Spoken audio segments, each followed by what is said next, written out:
Bienvenue dans mon atelier labo. Je vais vous présenter notre projet FMX, dont vous avez déjà vu le descriptif sur le site, et vous montrer où nous en sommes avec l'équipe aujourd'hui, 27 septembre 2025. Je vous présente un peu l'organisation de la maquette. Tout a été monté sur une plaque de bois, de manière à ce que tous les modules se tiennent et qu'il n'y ait pas de risque de mauvais contact ici et là.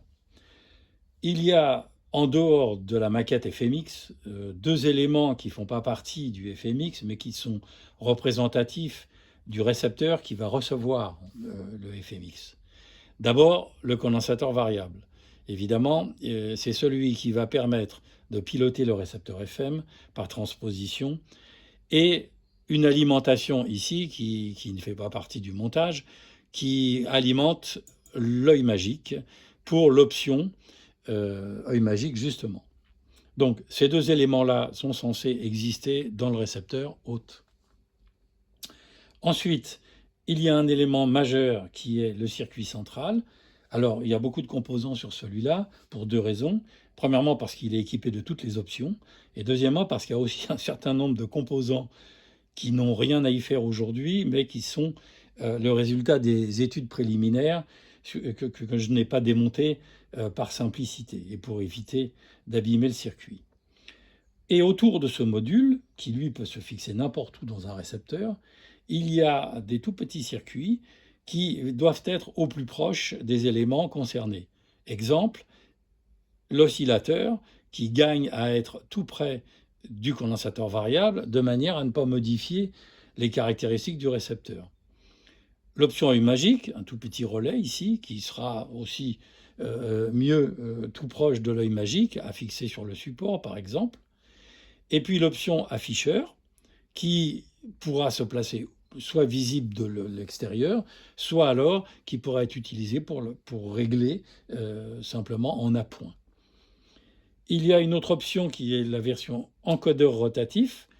C'est une sorte de potentiomètre digital qui permet de remplacer le CV lorsque ce n'est pas possible de se raccorder dessus et qui va syntoniser le récepteur FM.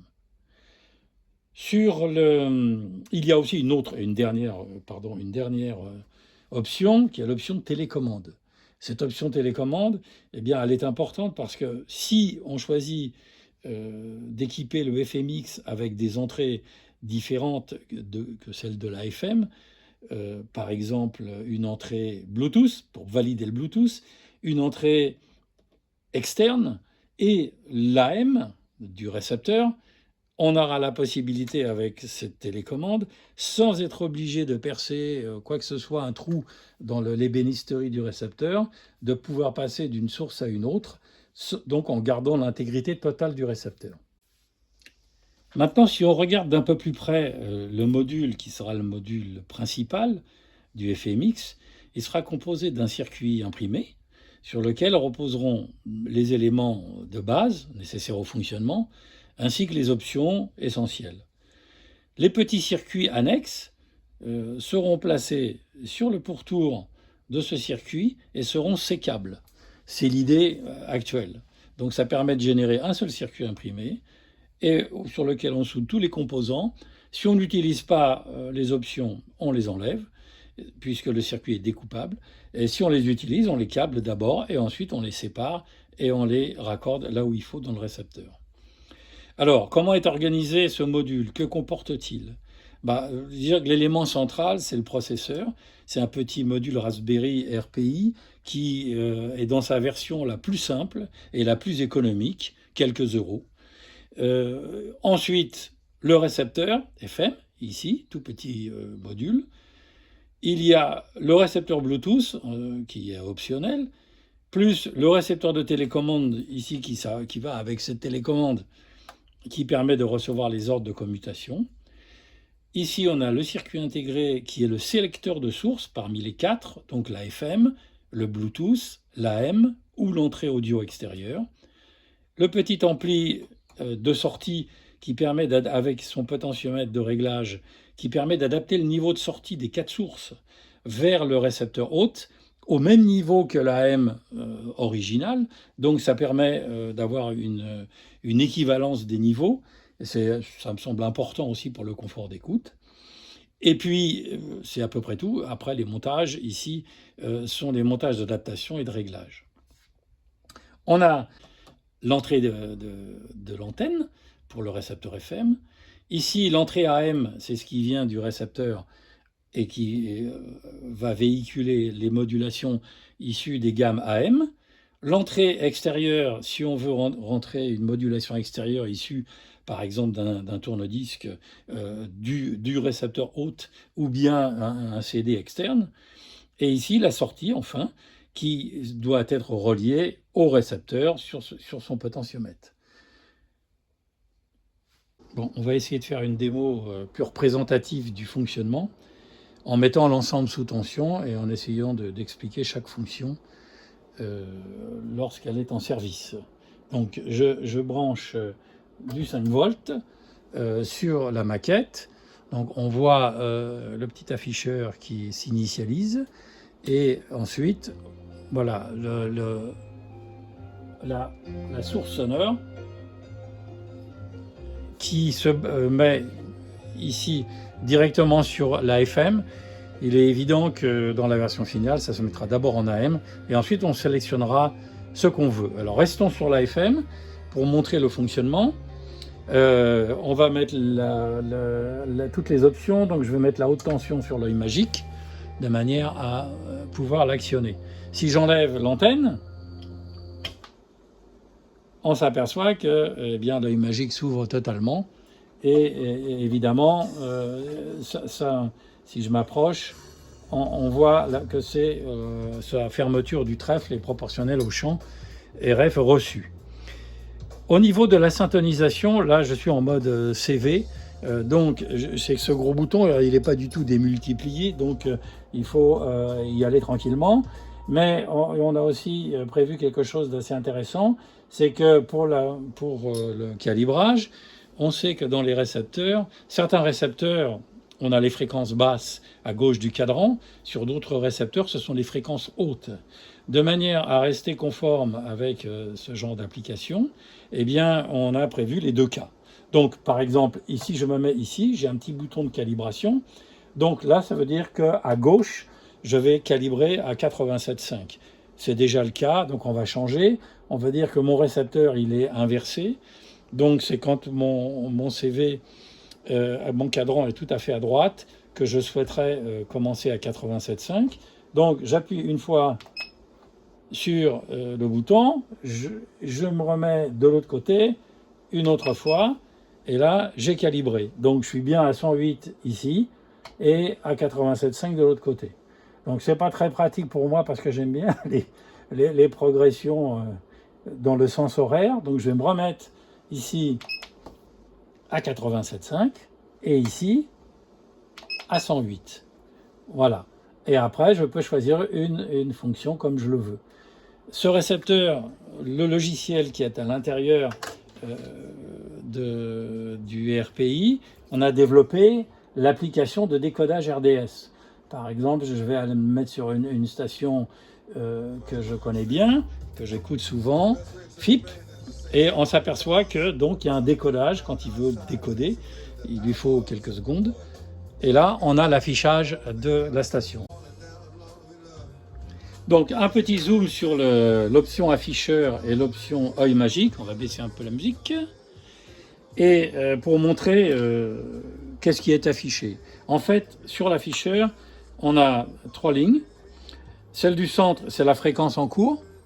Celle d'en bas, c'est le nom décodé via le RDS, le nom de la station.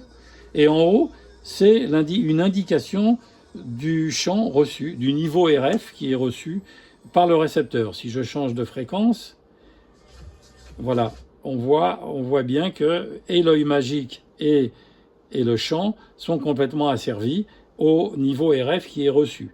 Donc on peut changer de station, par exemple. Si je me mets ici, voilà, sur France Musique, j'ai bien le décodage de musique, ainsi que la fréquence et le champ qui apparaît, qui est assez élevé ici parce qu'il y a une bonne antenne. On voit que la réactivité du récepteur est correcte. Alors le bouton ici, évidemment, n'est pas démultiplié sur cette maquette. Avec les entraînements dans les récepteurs, ce sera plus facile, évidemment, de l'utiliser. Donc là, je reviens pour démontrer un petit peu l'action de la télécommande. Donc ici, sur la télécommande, si je suis actuellement sur le récepteur, j'appuie une fois. Voilà, je me retrouve en Bluetooth, donc l'œil magique est déconnecté, mais j'ai la modulation de mon smartphone. Si j'appuie encore une fois, là, j'ai le premier générateur qui correspond à la modulation extérieure qui est notée ici. Je rappuie encore une fois, et ici, je suis censé, l'autre générateur représente la réception AM du récepteur. Donc c'est un cycle. Et on revient donc après sur le récepteur FM. On entend le buzzer à chaque fois, c'est très important, car là encore, ça permet d'éviter d'avoir des LED et des visualisations à poser sur le récepteur. Simplement sur le plan sonore, on peut, avec un nombre de bips comme on l'a remarqué, un bip c'est l'AM, 2 bips le récepteur FM, 3 bips le Bluetooth, 4 bips l'entrée extérieure. On a aussi des acuités de réception, des commandes d'ordre sur la calibration du récepteur. À chaque fois, en fait, qu'on appuie sur un bouton, de manière à savoir que l'ordre a bien été pris en compte. Bien, pour terminer cette présentation, je voulais montrer le fonctionnement avec un encodeur rotatif, si on n'utilise pas le condensateur variable pour des raisons diverses. Donc, c'est ce module-là, ici, qui est constitué en fait de ce composant-là. Ça ressemble à un potentiomètre, à part que c'est digital. Donc ça veut dire que c'est très précis, c'est très stable évidemment, et surtout il n'y a pas de fin de course, donc ça permet d'avoir une démultiplication à l'infini lorsque l'on fait la syntonisation. On essaie, donc ici on est toujours réglé sur FIP, mais on peut changer évidemment, voilà. Alors, il y a un bip sonore qui a été mis de manière à ce qu'on sache ce qu'on fait, parce que quand il n'y a pas d'option d'afficheur, on est un peu ennuyé pour savoir où on est. Donc, voilà, on change. Et si c'est fastidieux pour aller puisque ça change tous les 100 kHz, chaque bip correspond à 100 kHz. Si on veut aller rapidement d'un endroit à un autre, il suffit d'appuyer sur le bouton lui-même. On a un bip et à ce moment-là, on change tous les mégas. Voilà, donc ça me permet de me rendre, par exemple, je vais aller sur 89.7, France Inter, eh bien, ça me permet d'aller très rapidement sur Inter. Après, je veux de nouveau revenir par 100 kHz, je rappuie une seule fois, et j'ai de nouveau le pad de 100 kHz. Le câblage de l'ensemble de tout ça peut paraître un peu touffu, un peu fouillis, ou va paraître peut-être difficile pour certains, mais on a l'habitude de ça. Vous l'avez déjà vu avec le projet Module AM ou le Mini TX.